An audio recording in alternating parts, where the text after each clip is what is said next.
Good morning everyone. आज पढ़ेंगे study lamina flow between two parallel plates, जिसको कहते हैं प्लेन कोटी फ्लो।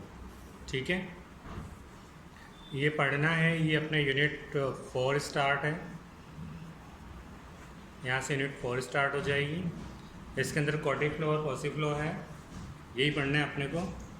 देखो ये होता क्या है, मतलब एक फ्लो है, मान लिया अपन ने 3 डायमेंशन में, एक्स वाई और जेड में। जेड इसकी मोटाई है बाहर वाली, जो बहुत कम है, माइनर रखनी है अपने को।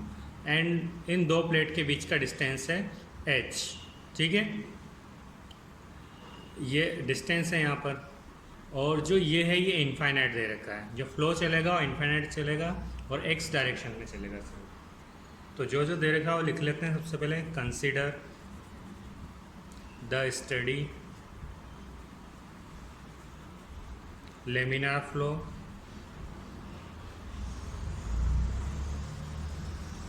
of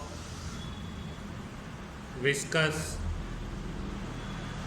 incompressible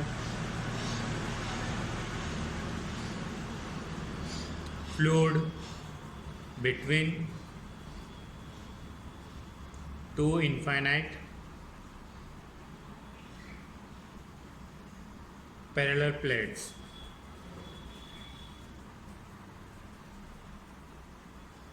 मतलब यही है कि इन दोनों के बीच में जो प्लेट्स हैं, जो दो प्लेट ले रहे हैं वो इनफाइनाइट है और जो सेपरेटेड है बाय एच, मतलब इन दोनों के बीच की डिफरेंस एच है।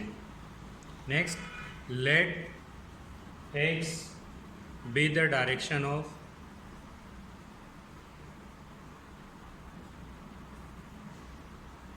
फ्लो एंड y जो परपेंडिकुलर है the direction of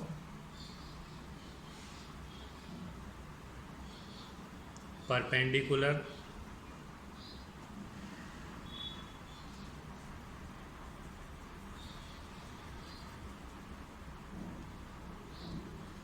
to the flow.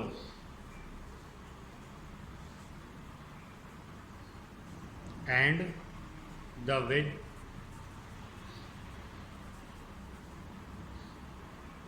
of plates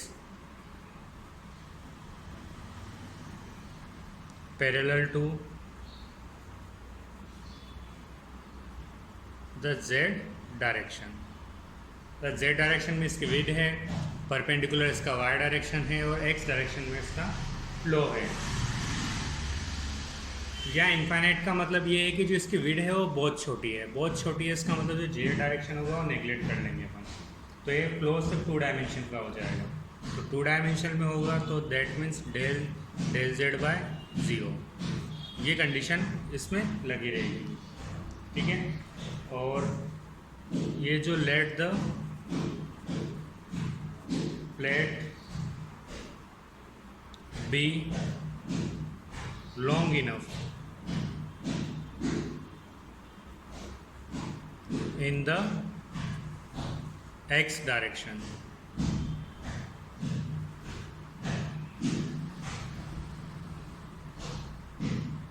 for the flow to be parallel। इस लाइन का मतलब ये है कि एक ही में चल रहा है, सिर्फ x डायरेक्शन में चल रहा है पैरेलली, न y डायरेक्शन में चल रहा है न z डायरेक्शन में। तो यहाँ पर जो इनकी जो वेलोसिटी कंपोनेंट होगी वो सिर्फ x डायरेक्शन में होगी, y और z में 0 होगी। तो y z में 0 होगी, इसका मतलब इसके जो कंपोनेंट्स होंगे v and w, velocity component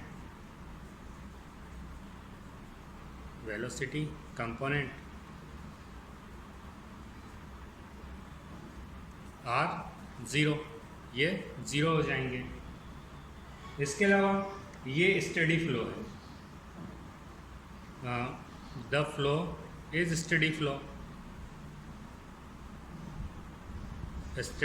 study flow का मतलब क्या होगा, independent of time. Independent of time मतलब del by del t equal to 0 हो जाएगा, ये कंडीशन है। तो अब क्या होगा, इक्वेशन ऑफ मोशन, वो क्या होती है, इक्वेशन ऑफ मोशन। ये चेंज होकर सिर्फ इतनी सी चेंज हो जाएगी, del U by del X equal to zero, क्योंकि वी भी ज़ीरो है, डब्ल्यू भी ज़ीरो है, and del by del T भी ज़ीरो है, तो ये चेंज जाएगी। सो जो u होगा वो u y का हो जाएगा, so that u equal to function of y का हो जाएगा। तो जो कंडीशन बनेगी एक तो ये वाली, एक b equal to zero, w equal to zero, del by del z equal to zero, del by del t equal to zero, ये कुछ कंडीशन हो जाएगी। ठीक है, अब इससे अपने को नेवर स्टोक इक्वेशन लिखनी है। नेवर स्टोक इक्वेशन इसमें लिखेंगे तो सिर्फ वो इतनी सी बच जाएगी, बाय एनएस इक्वेशन। ये zero equal to minus del P upon del X, इधर टी वाले फंक्शन होते हैं तो टी ज़ीरो है तो इधर वाला सारा zero, plus mu D two you by D Y square. यहाँ पर D U by D X वगैरह होते थे, या यू किसका फंक्शन है वाई का, तो सिर्फ ये वाला बचेगा, बाकी सारे ज़ीरो।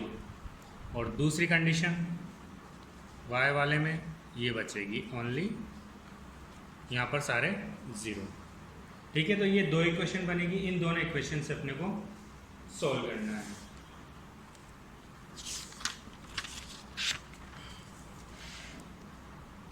अब इसमें क्या है कि जो इक्वेशन थी minus del P upon del Y equal to zero, ये वाई पे डिपेंड तो नहीं कर रही है, तभी तो वो ज़ीरो आया है। तो वाई डिपेंड नहीं कर रहा ज़ीरो पे, तो प्रेशर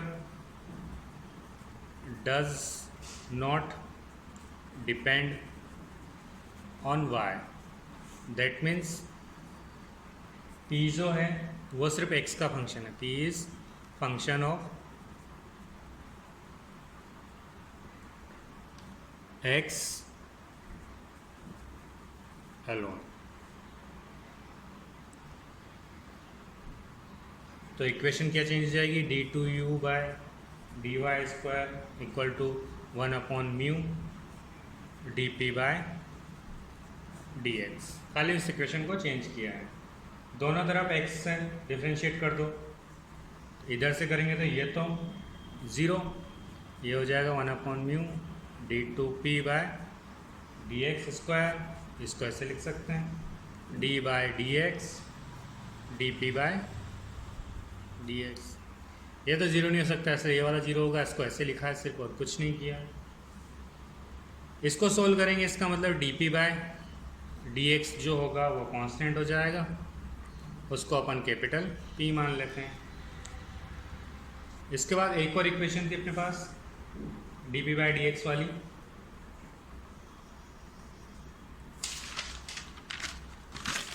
इस वाली इक्वेशन से तो ये वाला आया है अपना। अब इस वाली इक्वेशन को यूज़ करना है, इसमें P की वैल्यू रखनी है, वो रख देंगे। तो यहाँ अब क्या बनेगा अपने पास, d two you by D Y square equal to P by mu, तो ये हो जाएगा d u by D y, ये हो जाएगा p y upon mu plus ए।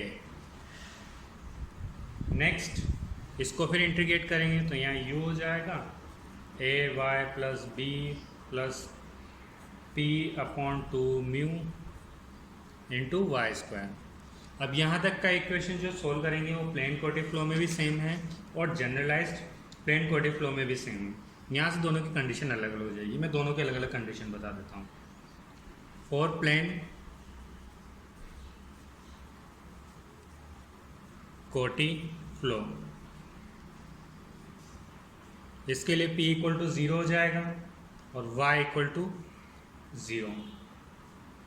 दो केस बनेंगे, एक तो नीचे वाला y इक्वल टू ज़ीरो, ऊपर वाला y equal to H, and y equal to H. ये दोनों कंडीशन ही फॉलो होगी, ठीक है। और एक और कंडीशन है नो स्लिप कंडीशन, ये हमेशा अधिकतर होती है नो स्लिप कंडीशन। इनसे सॉल्व करेंगे तो क्या होगा, u इक्वल टू ज़ीरो पे, sorry y equal to zero पे u इक्वल टू ज़ीरो हो जाएगा, and y equal to H पे u equal to capital U जाएगा। अब इन इक्वेशन को सोल्व करके इसमें वैल्यू रख के जो b की वैल्यू है वो तो 0 हो जाएगी एंड u की वैल्यू जो है वो ah plus b, so that b की वैल्यू तो 0 मिली है अपने को एंड a की वैल्यू क्या मिली है u बाय h। अब a और b की वैल्यू ऊपर रख देंगे तो u की वैल्यू क्या मिलेगी u equal to capital U y upon h। यही अपना प्लेन क्वार्टर फ्लो की इक्वेशन थी, ठीक है। इससे अपन शेयरिंग स्ट्रेस भी निकाल सकते हैं। शेयरिंग स्ट्रेस होगा सिग्मा YX, ये हो जाएगा mu D U upon D Y या म्यू यू अपॉन एच। ये एक्स्ट्रा है, ये नहीं पूछा जाता, यहाँ तक का क्वेश्चन होता है। अगर शेयरिंग स्ट्रेस भी पूछ लिया जाए तो ये है, इससे ज़्यादा नहीं है, ठीक है। ये तुम्हारा प्लेन क्वांटिटी ख़त्म हुआ। इसके बाद यहाँ तक का वही डेरिवेशन करना है। यहाँ से फिर वापस जनरलाइज क्वांटिटी फ्लो स्टार्ट हो जाएगा। तो मैं बताता हूँ जनरलाइज क्वांटिटी फ्लो में क्या कंडीशन होगी।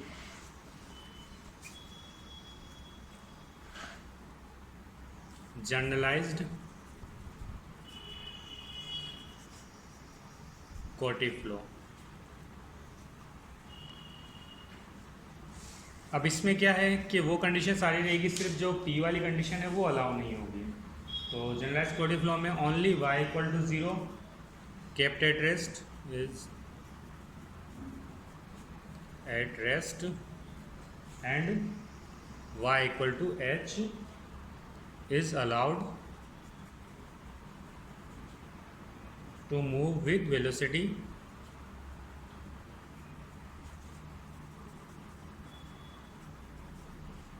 u। तो वही कंडीशन होगी, p इक्वल टू 0 नहीं होगी, बाकी तो सेम कंडीशन रहेगी। तो बाउंड्री कंडीशन क्या बन जाएगी u इक्वल टू 0 कब, जो y इक्वल टू 0 होगा and u equal to u at कब y इक्वल टू h होगा। ये दो कंडीशन अपने को वही सोल्व करना है। तो यहाँ से वापस कंडीशन से क्या बनेगी, एक तो b इक्वल टू 0 मिलेगा और सेकंड ए क्या मिलेगा u equal to ah plus b plus ph square upon 2 mu. वहाँ पहले p 0 था तो ये वाली कंडीशन 0 हो रही थी, यही है। तो इनसे सॉल्व करेंगे तो b equal to 0 and a equal to u by h minus ph by 2 mu. दोनों वैल्यू आ गई, अब वैल्यू रख दो तो वैल्यू क्या बन जाएगी u y upon h minus ph y 2 mu plus P Y square upon 2 mu. और भी लिख सकते हैं इसको चेंज करने के लिए, u y upon h minus h square p 2 mu into Y upon h 1 minus Y H. ये इसमें से कॉमन लिया तो बस ये कंडीशन बची है, सिर्फ इतना सा चेंज है। और क्या है, इस वाली इक्वेशन को अपन अल्फा मान लेंगे, u equal to U Y upon H, या इसको ऐसा कर लो u upon U Y upon H plus alpha Y upon H 1 minus Y upon H. जो भी अलग हुआ है यहाँ से u कॉमन ले लिया तो यहाँ अपॉन u आएगा, तो एल्फा की वैल्यू अपॉन u वाली हो जाएगी। अब यहाँ where alpha equal to minus H square upon P 2 mu capital u, ये एल्फा की वैल्यू है। ये बस एल्फा इसलिए रखा है, कांस्टेंट वैल्यू मिल जाएगी, ये y अपॉन एच की बन जाएगा, इससे तुम्हें डायरेक्टली मिल जाएगा, ठीक है। इसी को कहते हैं is the dimensionless pressure gradient. इसमें दो कंडीशन दे रखी है, तुम बुक से देख लेना। एवरेज और मिनिमम एक्समाइज, एवरेज और मैक्सिमम वेलोसिटी निकालना, और शेयरिंग स्ट्रेस और स्टीम फ्रिक्शन और कोफिशिएंट ऑफ फ्रिक्शन, ये दो चीज़ें निकालनी। डायरेक्ट वैल्यू रखनी है, जिससे अपन वहाँ निकला तो सिग्मा वाई एक्स यहाँ भी निकल जाएगा। ठीक है, कल से अपन प्लेन पॉजिटिव फ्लो पढ़ेंगे। आज के लिए बस इतना ही है।